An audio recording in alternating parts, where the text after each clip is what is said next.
September 26, 1944. Winston Churchill sat in his study at 10 Downing Street, exhausted from the transatlantic journey back from Quebec. The telegram from Field Marshal Alan Brooke lay on his desk. He read it again, hoping the words would somehow change. They didn't. Operation Market Garden had failed. British 1st Airborne Division destroyed at Arnhem. Over 8,000 casualties. The bridge too far hadn't been captured. Churchill poured himself a whiskey and stared at the telegram. He knew exactly what came next. The American press would demand answers. Eisenhower would want explanations, and Churchill would have to defend the British general, who had just produced 17,000 Allied casualties on a plan that never should have been approved. The problem wasn't whether Montgomery deserved to be fired. Churchill knew he did. The problem was that Churchill couldn't afford to fire him. Montgomery was Britain's only military celebrity, the hero of Alamein, the general who had finally given Britain a victory after years of humiliating defeats. If Churchill fired Montgomery, he would have to admit that Britain's greatest general had led a catastrophic failure. He would have to tell the British people that their hero was incompetent. He would have to explain why British forces kept making mistakes while American armies advanced across France. Churchill couldn't do any of that. Not with a general election coming. Not with the Labour Party gaining strength. Not with Britain's position in the world already weakening. So he made a decision that would cost thousands of American lives over the next 6 months. He would defend Montgomery no matter what. To understand why Churchill couldn't fire Montgomery, you have to understand what El Alamein meant to Britain in 19... Britain had been at war for 3 years. They had lost Norway, France, Greece, Crete, Singapore, Tobruk. Every major battle against Germany had ended in defeat or evacuation. The British public was exhausted, demoralized, and questioning whether Britain could actually win the war. Then Montgomery took command of the 8th Army in North Africa. On October 23, 1942, he attacked Rommel's forces at El Alamein in Egypt. After nearly 2 weeks of brutal fighting, the Germans retreated. It was Britain's first clear victory against German forces in 3 years of war. Churchill ordered church bells rung across Britain for the first time since 1939. At the Lord Mayor's luncheon on November 10th, he declared that this was not the end, not even the beginning of the end, but perhaps the end of the beginning. Montgomery became an instant national hero. The British press portrayed him as the general who had finally figured out how to beat the Germans. His trademark beret with 2 badges became iconic. His careful, methodical approach was praised as British professionalism defeating German aggression. Montgomery understood the power of his celebrity. He cultivated relationships with journalists. He gave quotable interviews. He made sure photographers captured him visiting troops and planning operations. By 1943, Montgomery wasn't just a general. He was a symbol of British resilience and military competence. Churchill recognized this immediately. Montgomery gave Britain something it desperately needed after years of defeat: national pride. Churchill was a politician before he was a war leader. He understood that wars are won by coalitions that maintain public support. Montgomery was essential to maintaining that support. The Conservative Party had governed Britain since 1931, but by 1944, polls showed the Labour Party gaining strength. The British public was tired, rationed, bombed out of their homes. They wanted social reform and economic security after the war. Churchill knew his government was vulnerable. One of his few political strengths was military leadership. The British people trusted Churchill to win the war. Montgomery was proof that British generals could defeat the Germans. If Churchill fired Montgomery, he would hand the Labour Party a devastating political weapon. They could argue that Churchill sacrificed Britain's best general to please the Americans, that he valued the alliance more than British military prestige. Churchill had another concern. Britain's position as a great power was slipping.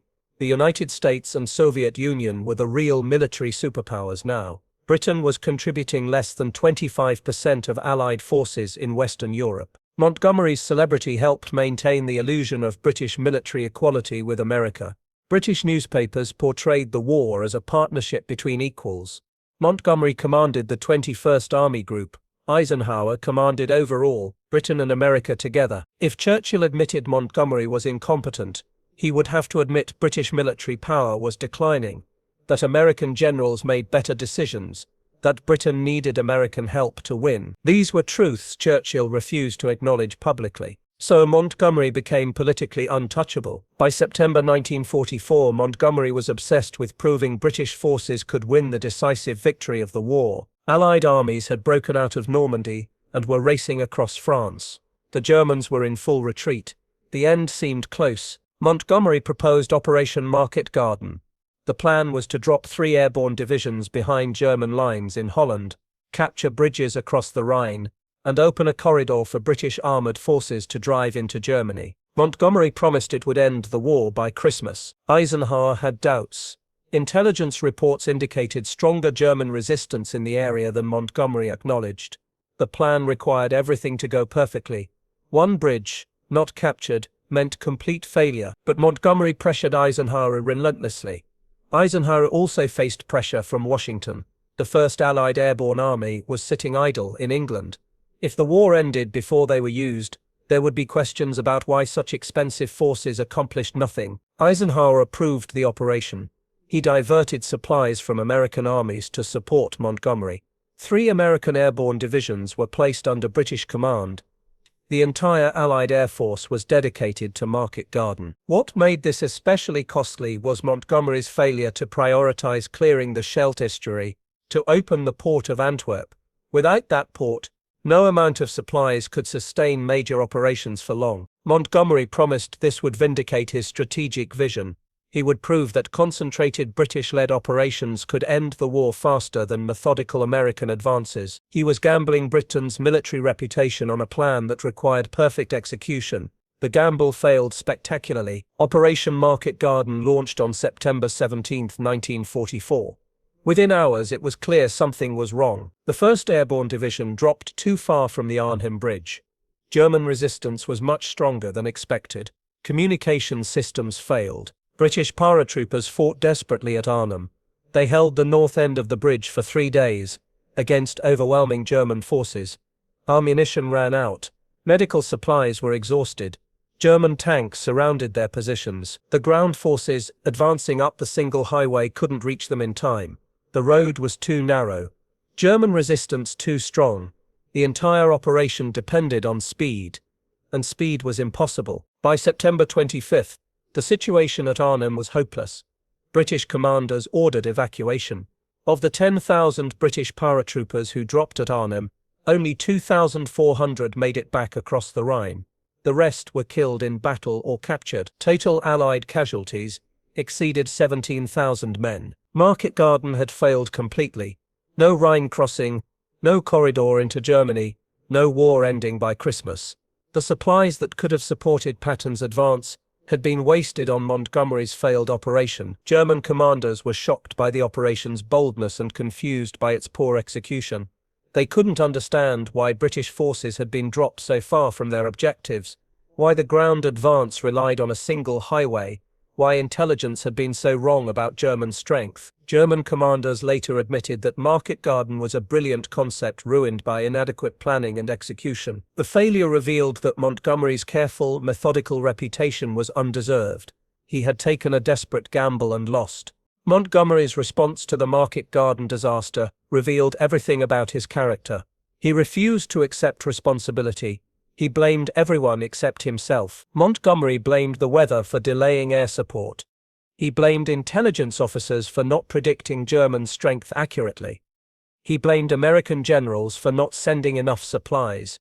He even blamed the Dutch resistance for providing inadequate information. What Montgomery didn't do was acknowledge that his plan had been fundamentally flawed, that dropping paratroopers miles from their objectives made no sense, that relying on a single highway for the ground advance was catastrophically reckless, that his promise of ending the war by Christmas had been fantasy. Within days of the failure, Montgomery was planning his next operation.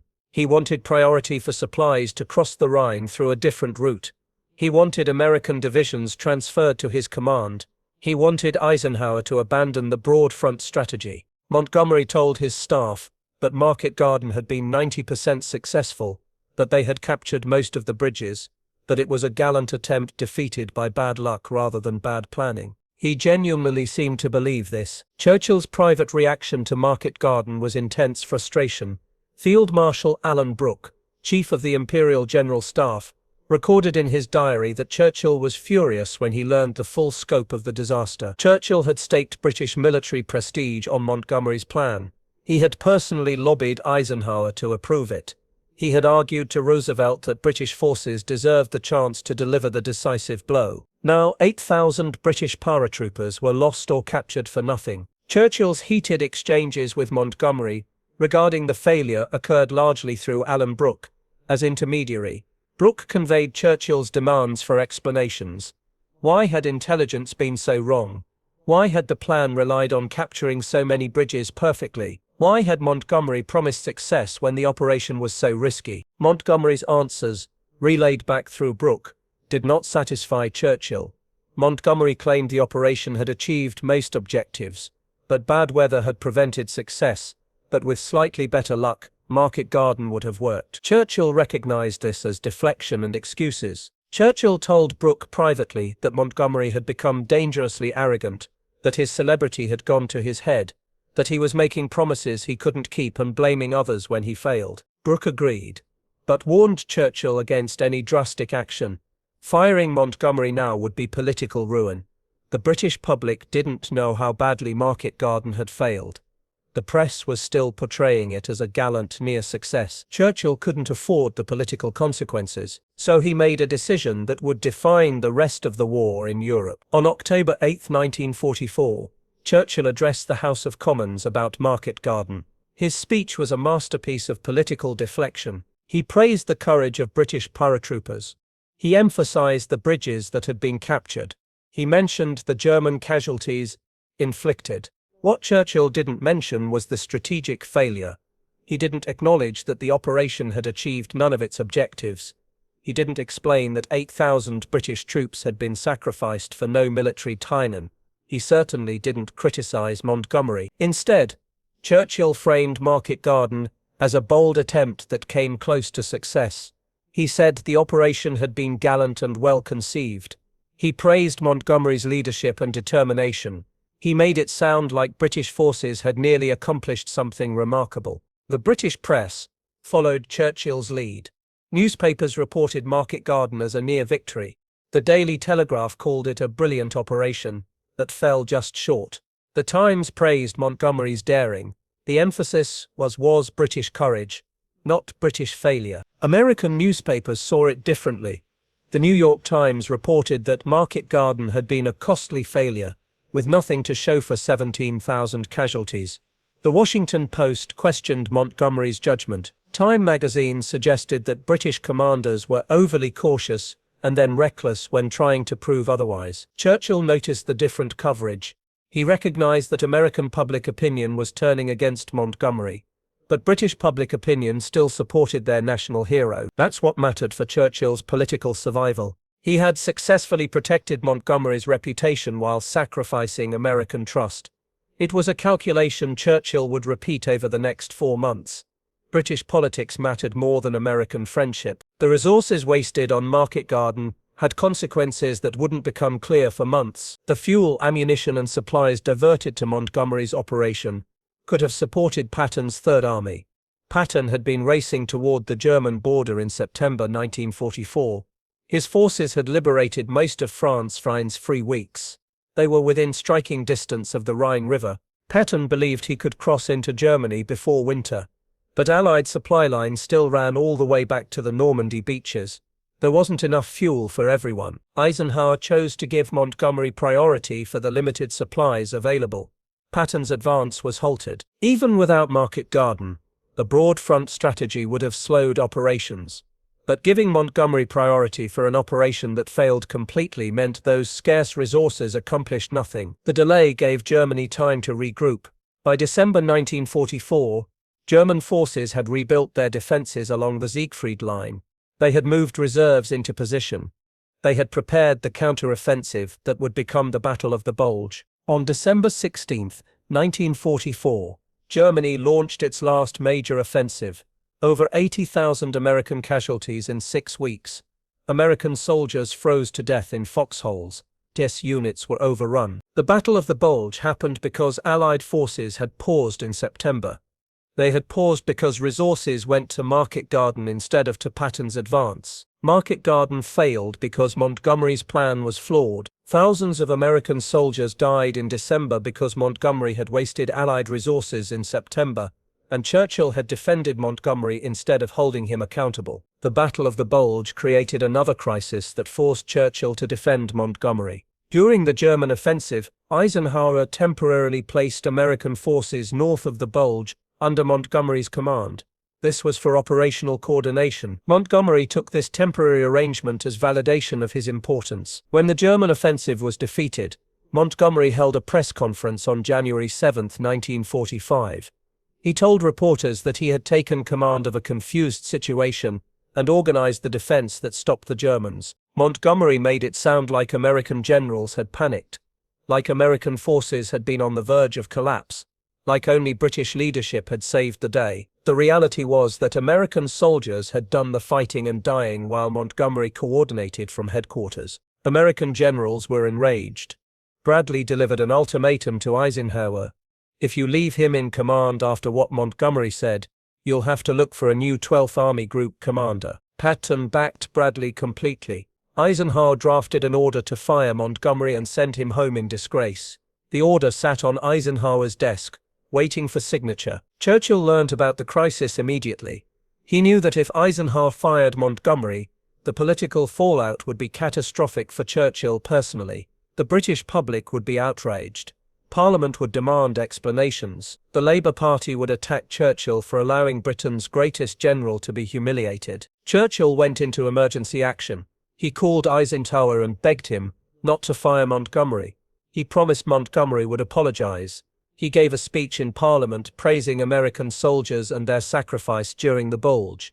He did everything possible to save Montgomery's career. Once again, Churchill had to choose between Montgomery's mistakes and British political necessity. Once again, he chose to protect Montgomery. And once again, it cost him American trust and respect. Montgomery had no idea how close he was to being fired until his chief of staff, Major General Freddie de Gingand, saw Eisenhower's draft relief order. De Gingand flew to Montgomery's headquarters and told him the truth.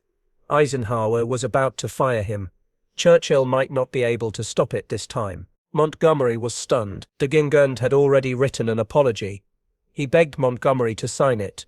After resistance, Montgomery agreed. The apology was carefully worded to admit nothing. Montgomery expressed regret that his remarks had been misunderstood. He praised American courage. He pledged cooperation with Eisenhower. What Montgomery didn't do was retract his claims about saving the Americans. He didn't admit the press conference had been inappropriate. He didn't acknowledge that American forces had won the Battle of the Bulge without needing British rescue. The apology was empty. American commanders knew it. British officials knew it.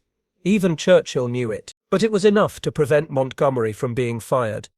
Churchill had successfully intervened to save his career. The price was permanent damage to Allied command relationships. American generals now actively despised Montgomery. They refused to serve under him. They questioned every plan he proposed. The easy cooperation of earlier years was gone. Montgomery himself learned nothing from the crisis. He went to his grave believing his press conference had been honest, and that American reaction had been oversensitive. He never understood that claiming credit for other people's victories destroys trust permanently. Churchill understood all of this. He knew Montgomery was damaging the alliance. He knew American commanders wanted Montgomery gone. He knew Montgomery's arrogance and incompetence were costing lives and prolonging the war. But Churchill also knew he couldn't fire Montgomery without destroying his own political position. So he accepted the damage to Anglo-American relations as the price of domestic political survival. It was cynical, calculated, and probably necessary. British politics trumped Allied unity. By early 1945, Churchill faced a deeper fear than political embarrassment. Britain had cannibalized its last manpower reserves. The nation was exhausted. If their only military hero was revealed as a failure, Churchill feared the British public would lose the will to finish the march to Berlin. Some might even demand a negotiated peace. Churchill also worried about Britain's post-war position. The war had bankrupted Britain. The empire was unsustainable. British military power was declining relative to America and the Soviet Union. Montgomery was one of the few remaining symbols of British greatness. Sacrificing Montgomery to please Eisenhower would symbolize Britain's subordinate status, so Churchill kept defending Montgomery. He defended him after Market Garden, after the press conference, after every controversy and failure. He defended Montgomery even when he privately believed Montgomery deserved criticism. The defense became automatic, and in the end, it was for nothing. In July 1945, immediately after Germany's defeat, British voters rejected Churchill in a landslide. Labour won 93 seats to the Conservatives' 19-7. Clement Attlee became Prime Minister. The British people had appreciated Churchill's war leadership. They just didn't want him running the country in peacetime. Churchill's protection of Montgomery hadn't saved his political career. It had only damaged the Anglo-American alliance for nothing. Germany surrendered on May 7, 1945. Montgomery accepted the surrender of German forces in his sector and posed for photographs. British newspapers celebrated him as one of the architects of victory. Churchill praised his leadership in Parliament. American commanders watched this victory celebration with bitter resentment. They knew what Montgomery's failures had caused. The Arnhem disaster, the months of delay that enabled the Battle of the Bulge, the constant drain of resources to operations that achieved nothing. Eisenhower's private assessment of Montgomery was devastating. He's a canalized type of strategist. He can't seem to understand the broad picture. It was a diplomatic way of saying Montgomery had tunnel vision and couldn't think beyond his own sector. Bradley was more blunt. He told reporters after the war that Montgomery was the most overrated general in Europe, that his reputation was built on one victory at El Alamein and years of publicity, that American soldiers had won the war while Montgomery took credit. Patton's assessment was the harshest. He wrote that Montgomery's incompetence had cost thousands of American lives, that Churchill's political protection of Montgomery had been a betrayal of the alliance, that the British had put domestic politics ahead of military victory. The numbers supported these harsh judgments. The staggering bill of Arnhem, with no strategic gain, the frozen nightmare of the Ardennes enabled by the September delay, the extended campaign in Holland fighting through territory that could have been bypassed. Churchill's defense of Montgomery had real costs measured in American blood. Coalition warfare forces leaders to make calculations that pure military logic would never justify. When the political cost of the right decision becomes unbearable, leaders choose politics. Every time, those calculations get justified later, as strategic wisdom or alliance maintenance. The memoirs get written, the reputations get protected, the decisions get defended for decades. But the soldiers who paid the price for those calculations don't write memoirs. They're already in the ground.